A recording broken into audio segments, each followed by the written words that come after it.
mimi nina mawazo. Nitakupa nini? Hiyo mimba kipindi inaingia, mimi najua kushenyeta tu, kule ya mtoto siwezi. Mimi naweza kupiga. Sasa nitakupa nini? Nitakutunza na hela mimi. Unawaza hilo tu. Haya basi, usijali.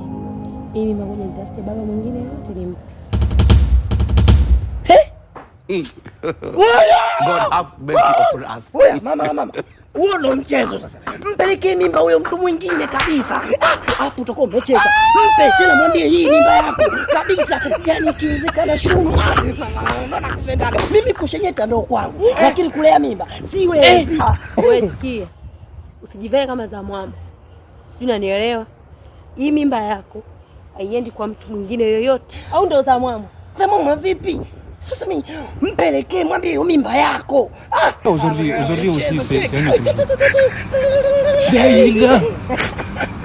sasa kama sikia, kwa taarifa yako, hii mimba yako haitoki, haiendi kwa mtu mwingine. le monde part en couille. Non. Ça je mal à imaginer ça. Dis même pas finir avec les filles, c'est les garçons qui maintenant qui